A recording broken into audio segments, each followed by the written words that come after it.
So today's Dhammapad is from Chittavagga, Meghiya Thera Vattu is title. So verse is like this: Fadanang Chapalang Chittang Durakhang Dunnivaryam Uju Karoti Medhavi Usukaro Va Tejanam. The meaning is like this. Padanang means the mind who runs towards sensual pleasure. This is the characteristics of our chitta that always goes to run towards sensual pleasures. Durakhang Dunnivaryam means very difficult to control it and place it on one object. Ujukarita Medhavi means straightening. Just a wise man straightens. How it straightens, just like arrow maker. Arrow maker straightens the cane. So you know the arrow maker. Arrow means arrow that is used for aiming purpose. That arrow maker, fletcher. In English, it is called fletcher. So he has to do lot of work to straighten the arrow. Just like this, we have to do lot of efforts to keep our mind on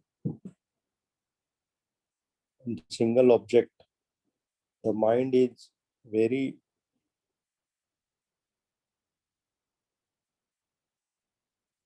it always wanted to go for sense of pleasures, very fast and very moving, not steady. So this is the first verse, 33 number. The 34 number is just like this: Varijo vathale kitto okat mokat ubbato farifandam chittidam chittam maradheya pahatave. Varijo means fish. So Varija Thalakittam means fish which is out of water. It quickers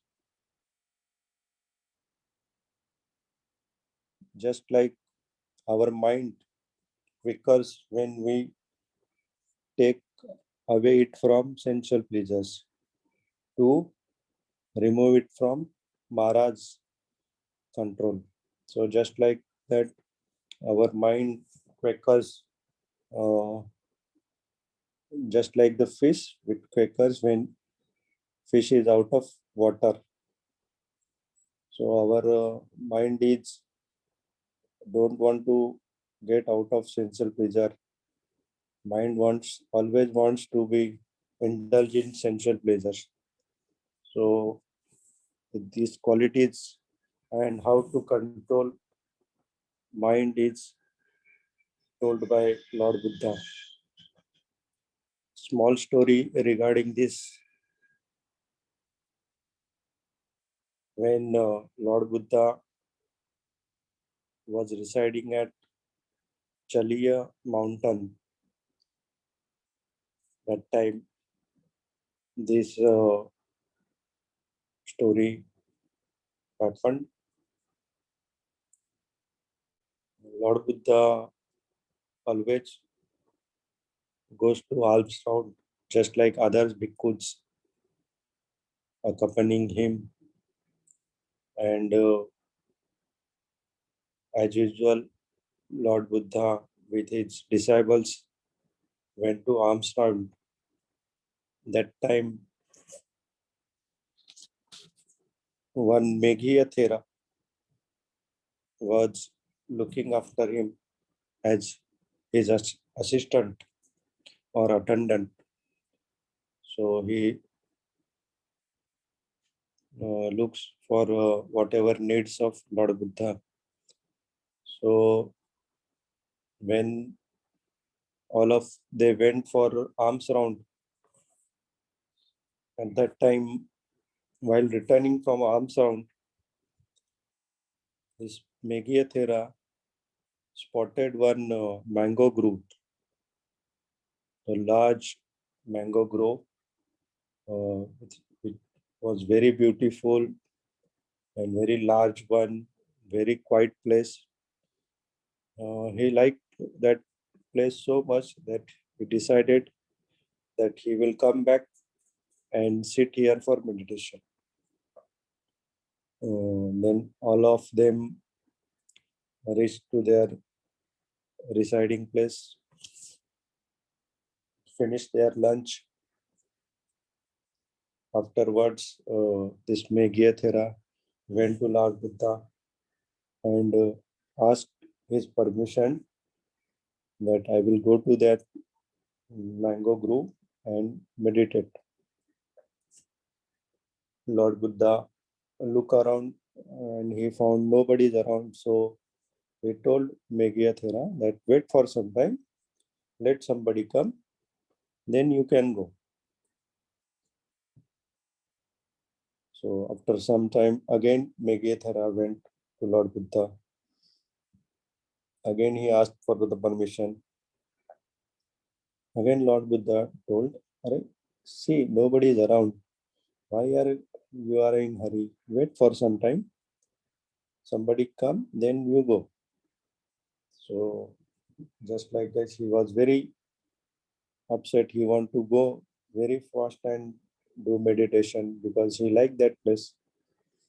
After some time, again he went. So Lord Buddha gave him permission. Very hurriedly, he went to that mango grove and sat for meditation. Up to evening, he sat there, but he did not able to concentrate, and he returned to the residing place and told Buddha, "Oh Lord, I went there, but I did not able to concentrate. It was very poor that always vitakka, vichar, and vyapad arose, and I did not concentrate. The whole time I was just thinking, and I could not concentrate my chitta well. That time, Lord Buddha uttered this verse that look, our mind is like that only. It is very, uh, it always keeps wandering here and there. Sometimes it will go to past and remember good things, whatever you enjoyed. Sometimes it will go to future and worried about things to do and start planning for the things that you have to do. So it will dwell in the past or future or any sensual pleasures. But we have to do to keep our mind, our chitta in present only on our meditation object only. So for that, Lord Buddha gave uh, explanation of just how the arrow maker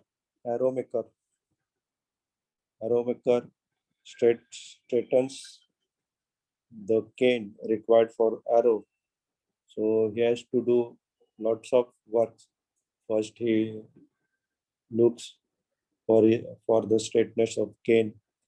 Then, if he found it is bend, so he bends in other direction and again checks. Then he says, okay, it is much bend. So again he has to do little bend again. So he have to do it repeatedly, very repeatedly, and he has to do that very carefully and mm, very lightly. He can't force it, otherwise it will break. Just like that, we have to work with our mind, chitta, very carefully and not to make it hurry. Very carefully, very slowly, very politely. Just like that, we can handle our chitta, mind.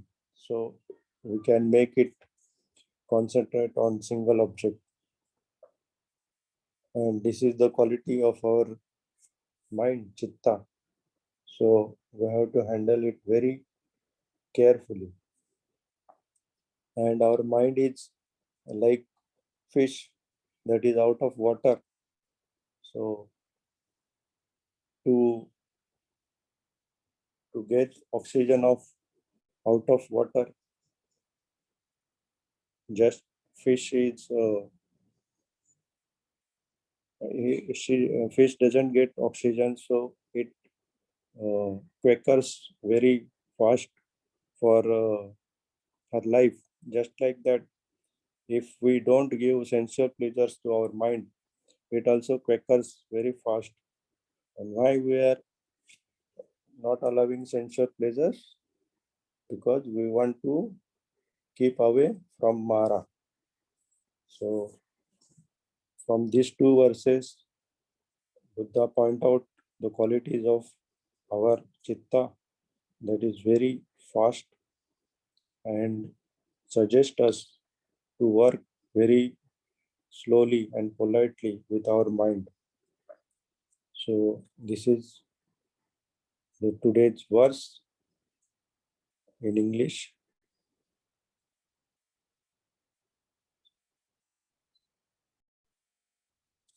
ही वर्स जी आहे ती चित्तवग्ग मधली आहे गाथा.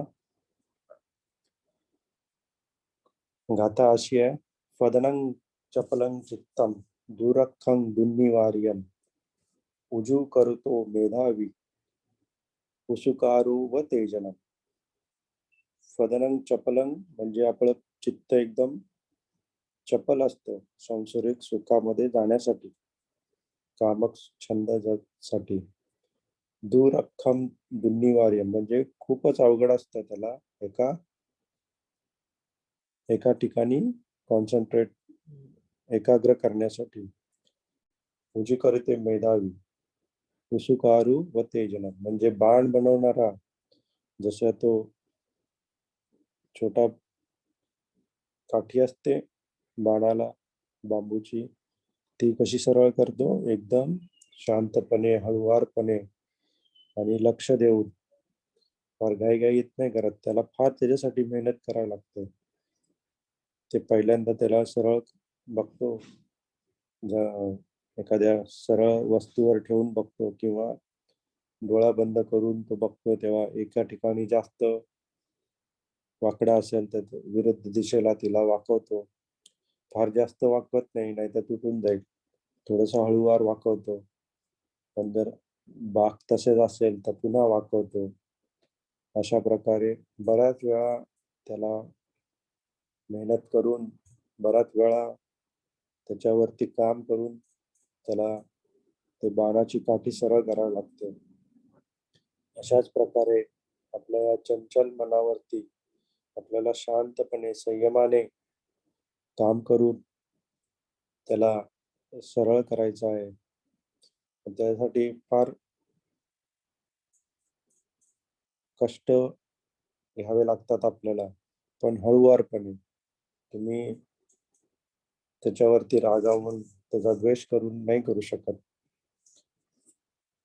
आणि दुसरी 34 नंबरची वर्स आहे. वारिजो व थले खित्तो ओकत मोकत उभतो परिफंदन तिदम चित्तम मारधेय पाहत. वारिजो म्हणजे मासा मासा पाण्याबाहेर असलेला मासा, काढलेला मासा जसा तडपतो, त्याप्रमाणे सेन्शुअल प्लेजर मध्ये म्हणजे कामछंदामध्ये जेव्हा आपण कामछंदातून आपल्या मनाला बाहेर काढतो माराच्या तावडीतून सुटका करण्यासाठी, तेव्हा ते आपलं मन पाण्याबाहेर काढलेला माशासारखं तडफडत असतं.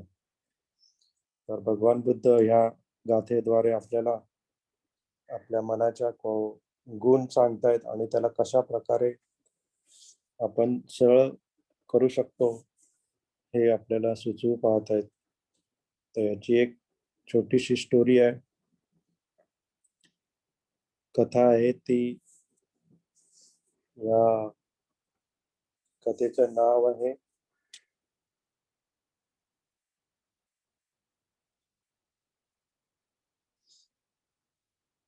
मेघीय थेरवत्तू. आणि हे जे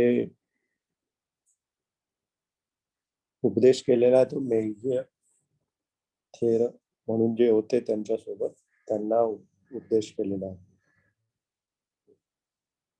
जेव्हा चलीय पर्वतावरती भगवान बुद्ध राहत होते, तेव्हा ते नेहमी आपल्या भिक्खूंसोबत भिक्षाटनाला जात. त्याच वेळी मेघीय थेर जो होता तो भगवान बुद्धांचा अटेंडंट, म्हणजे त्यांच्या सोबत असे की त्यांना काय हवं काय नको ते पाहण्यासाठी मेघीय थेराची काम करत असतो. तर नेहमीप्रमाणे सकाळी भिक्षाटनाला गेल्यावरती परत येत असताना मेघीय थेराला एक आंब्याचं वन, आम्रवन दिसतं. ते आम्रवन इतकं सुंदर असतं की त्याला ते फार आवडतं आणि तो असं ठरवतो की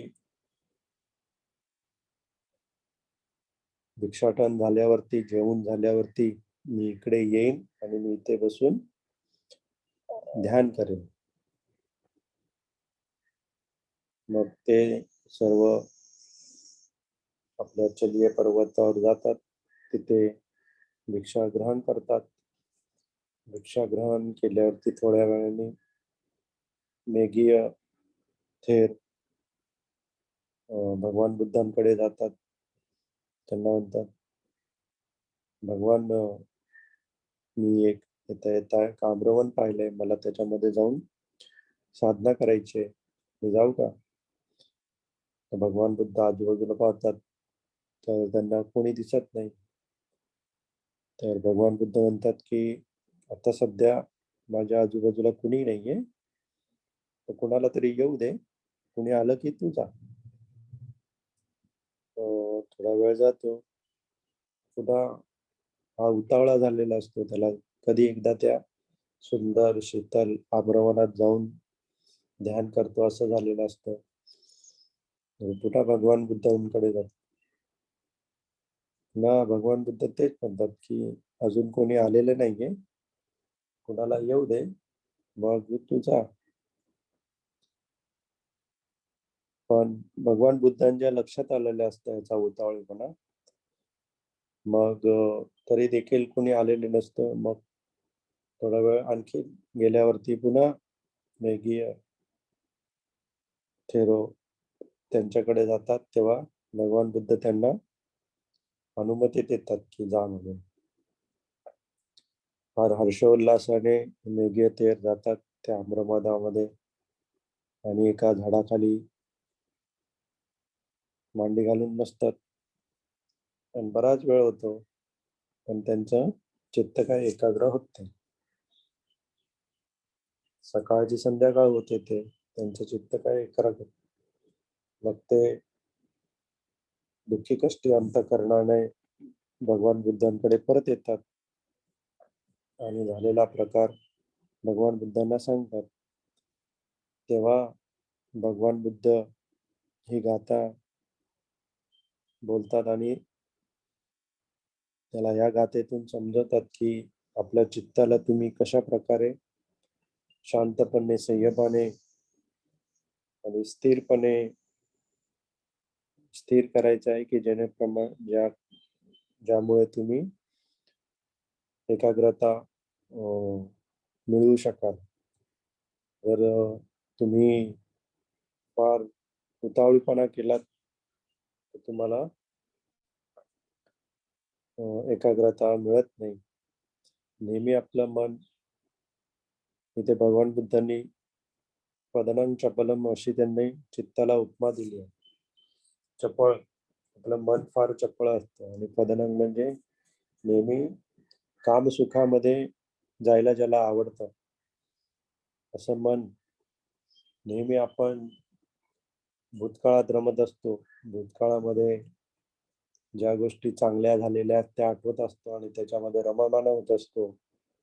आणि नेहमी आपण साधनेला बसतो तेव्हा आपण पाहतो की आपल्या जुन्या आठवणी यायला लागतात, ज्यात आपल्याला आवडलेल्या असतात. तर आपण मग साधनेला बसलो की त्या गोष्टी आठवायला लागतात. आपण हे केलं, आपण तिकडे गेलो, आपण ते फिरायला गेलो, आपण ते पाहिलं, किंवा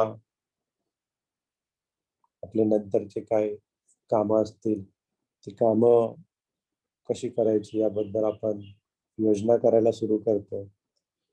आणि नेमकं साधनेला बसलो की हे विचार आपल्या मनामध्ये येत असतात. तर चित्त जे आपलं असतं ते नेहमी त्याला काम सुखामध्ये राहणं आवडतं, की त्याला नेहमी आनंद आनंद मिळायला पाहिजे असं त्याची इच्छा असते.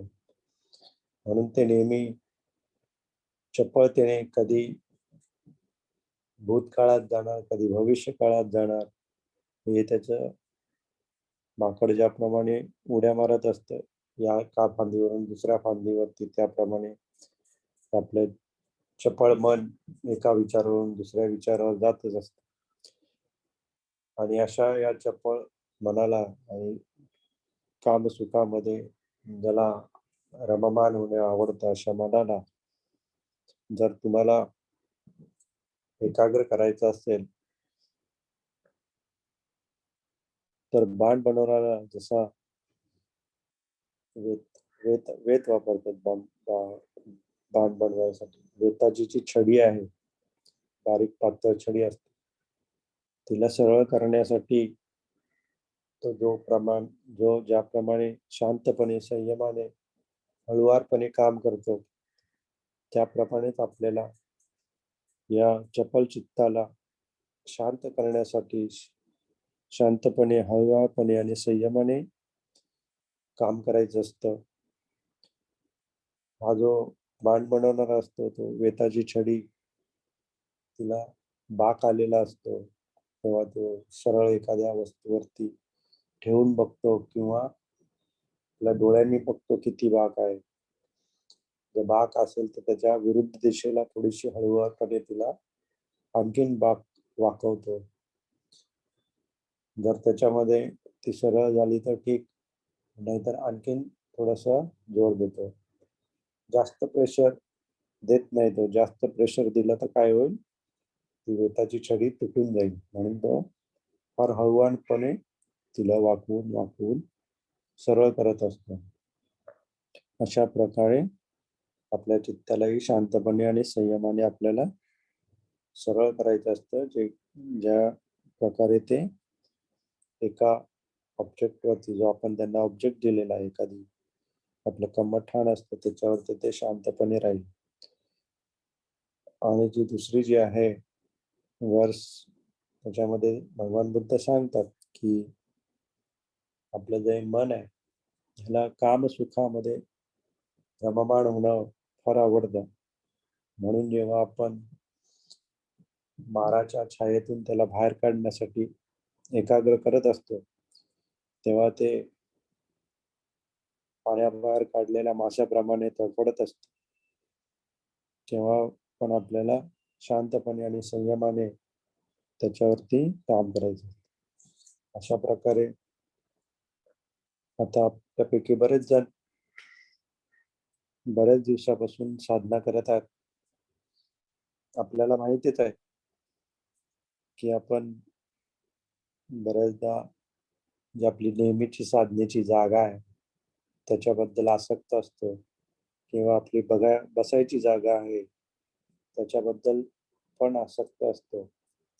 कधी कधी अशी वेळ येते की आपल्याला त्या जागेवरती किंवा त्या वस्तूवरती जी चादर असेल किंवा एखादा गादी असेल ती भेटत नाही साधना करते वेळेस.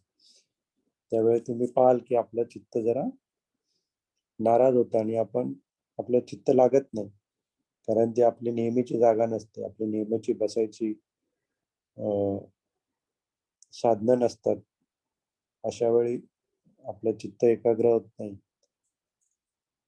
म्हणूनच आपल्याला सुरुवातीला ह्या सगळ्या गोष्टी अनिवार्य असतात की आपली नेहमीची जागा असणं चांगलं असतं, कारण त्यामुळे आपलं चित्त एकाग्र व्हायला मदतच होते.